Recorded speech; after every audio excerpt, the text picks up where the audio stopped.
سلام، نتمنى ان شاء الله تكونوا كاملين مزيان، احوالكم طيبه ومرحبا بكم دائما على قناه كويزين نهى.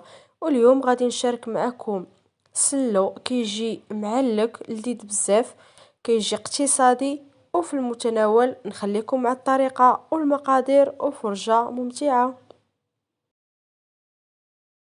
وبسم الله على بركه الله. عندي هنا تقريبا كيلو ديال الزنجلان. من بعد ما كنغسلوه مزيان وكنشفوه، انا هنايا نشفتو في الفران، غير غسلته ودخلته للفران حتى كينشف ليا وكنقيه مزيان. عندي هنايا كيلو ديال اللوز بالقشور ديالو، كناخدو زويف كنديرو فيه شويه ديال الماء وكنحاولوا نمسحوه مزيان من الغبره. وعندي هنايا نص كيلو ديال الكاوكاو. عندي هنايا المنقي، ممكن تستعملوا كاوكاو اللي بغيتو، انا هذا كيجيني ساهل في الخدمه. وعندي نص كيلو ديال الشوفان. بالنسبه للشوفان وكاوكاو ممكن تستغناو عليهم، كيبقى داكشي على حساب المتناول وعلى حسب الذوق. عندي هنا الكوزه، عندي حبه حلاوه والنافع من بعد ما كنقيوهم مزيان. وعندي هنا تقريبا ربعة ديال سكر كلاصي، ممكن تستعملوا العسل الا كان متوفر. وعندي هنايا كيلو ونص ديال الدقيق اللي حمرته في الفران ديال الزنقه، ممكن تحمروه في الكوكوط اولا في المقله، كتنقصوا عليه على عافيه مهيله وكتبقاو كتحركوه حتى كيتحمر وكيولي اللون ديالو على هذا الشكل. وهنايا غناخذوا مقله غادي نحط فيها الزنجلان، ممكن تدخلوه للفران. انا هنايا غادي الفران نستعملو بالنسبه للوز وكاوكاو، وغادي ناخذ الزنجلان فوق البوطه. غادي نضيف ليه هنا تقريبا معلقه كبيره ديال الزيت، وكنحاول نحركو مزيان حتى كيتلبس لينا بداك الزيت كامل. وكنحطوه فوق البوطه العافيه اللي كتكون مهيله مزيان، وكنبقاو مستمرين في التحريك حتى كيتحمر لينا. ما كتخليوش يتحمر بزاف باش هكا ما كيعطيكمش المروره في السلو. كتخليوه فوق البوطه اون فوا كيبدا كيطرطق هكا كنعرفوه راه تحمر مزيان صافي، وكنحيدوه من فوق البوطه. ودائما مع التحريك باش هكا كيتحمر لينا مزيان وكيتحمر لينا كامل.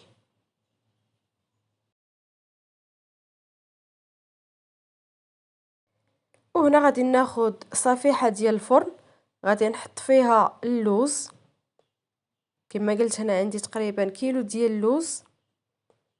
من بعد ما مسحناه مزيان بزويف فيه الماء، كنضيفوا ليه توا معلقه كبيره ديال الزيت النباتيه، وكنحاولوا نلبسوه مزيان بهذاك الزيت وكندخلوه للفران على عافيه حتى هو اللي كتكون مهيله، باش هكا كيدخلوا لينا الطياب من الداخل وكيتحمر لينا من الداخل مزيان وما كيبقاش لينا خضر.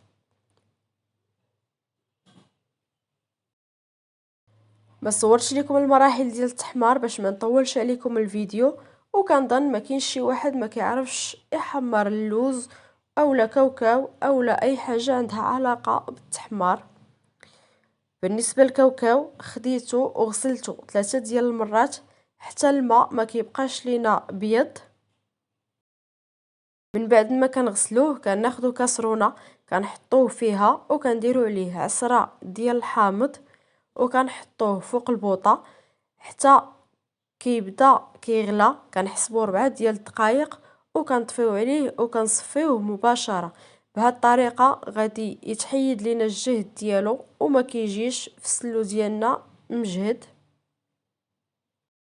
من بعد ما كينشف مزيان كنحطوه في لاطه وكنضيفوا عليه شويه ديال الزيت وكنحركوه مزيان وكندخلوه الفران على عافيه مهيله حتى كيتحمر لينا، كيجي بحال الا مقلي تقريبا نفس الطريقه ديال اللوز.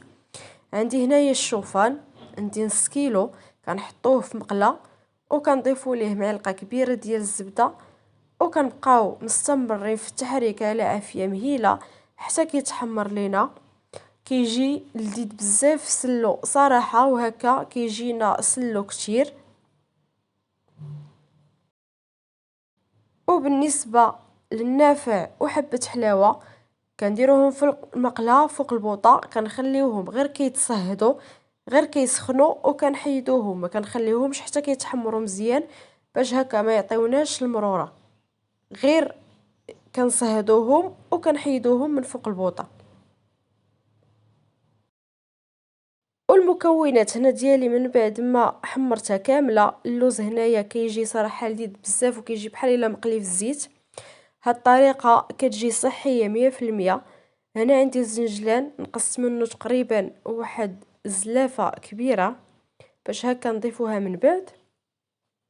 والشوفان حتى هو من بعد ما كيتحمر كيجي على هاد الشكل.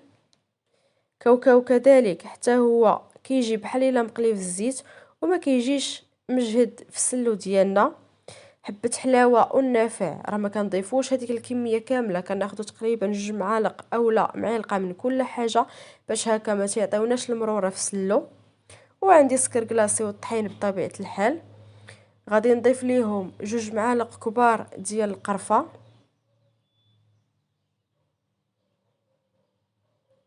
غادي نجمع هاد المكونات كامله وغادي نديها عند اللي كيبيع لوازم الحلويات، عندهم ماكينات خاصين في الطحين ديال سلو. فهاد الطريقه كتجيني سهله واقتصاديه.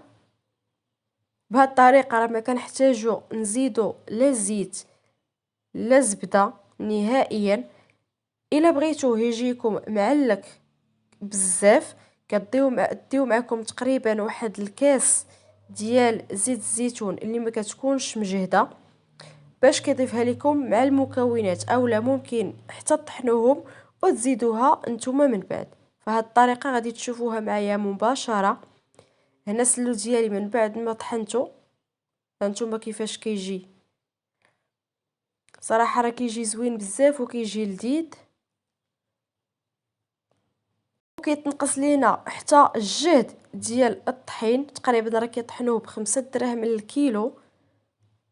وصافي هنايا غادي نضيف الزنجلان اللي كنت نقصت من قبل زلافه كبيره كما كتشوفوا.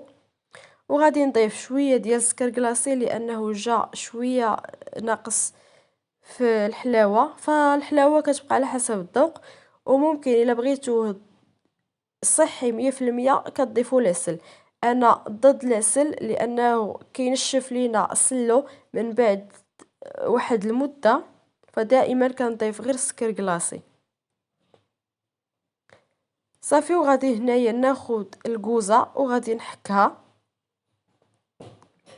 وكنتمنى ان شاء الله الفيديو ديال اليوم ينال الاعجاب ديالكم. فما تنساوش تشاركوا عندي في القناه الى اول مره غادي يطلع لكم الفيديو، وما تنساوش تفعلوا الجرس ودائما اللايك اللي كنأكد عليها ولو كومونتير ديالكم اللي كيخلوني دائما مشجعه ومستمره في القناه.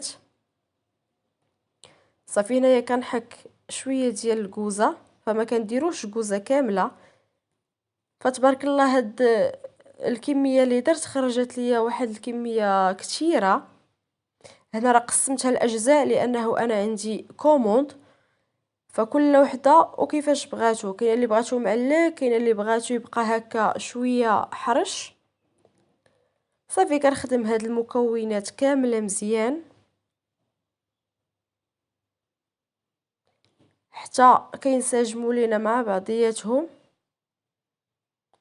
فراه ما كياخدش واحد الجهد اللي هو كبير صراحه.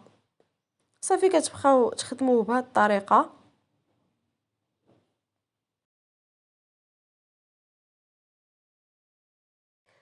وكما ذكرت من قبل الا ما بغيتوش تضيفوا الزيت نهائيا فممكن ما تضيفوهش، غير هكا من بعد ما كيتحط كيبقى هكا كيطلق ليدام ديالو وكيتعلق بوحدو.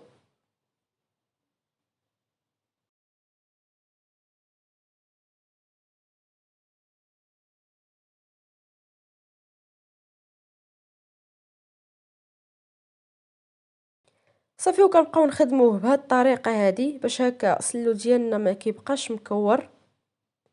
واللي بغات تضيف اللوز مهرمش كتضيفو، كيبقى داكشي على حسب الاختيار. هنا الكليانه ديالي ما بغات غير الزنجلان اللي بقى باين. صافي هنايا غادي نضيف واحد نص كاس ديال زيت الزيتون اللي ما كتكونش الريحه ديالها مجهده اولا المذاق ديالو مجهد. الا بغيتوه صحي 100%، وممكن تضيفوا الزيت النباتيه، كيبقى عندكم الاختيار. صافي، وكنبقاو هكا نخدموه غير شويه صافي، وكنقدموه مباشره.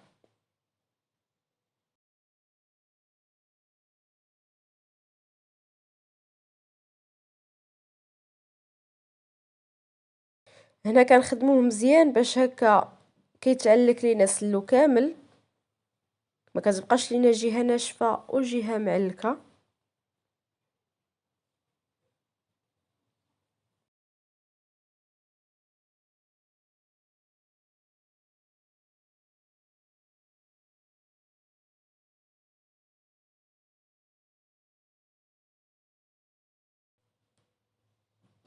وهذا هو الشكل النهائي ديال سلو. كما كتشوفوا كيجي معلك وكيجي لذيذ بزاف. هنا زينته بشويه ديال اللوز وشويه ديال الورد.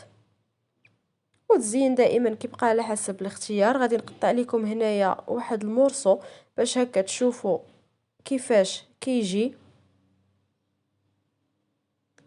وكنتمنى ان شاء الله تجربوه وبصحه والراحه.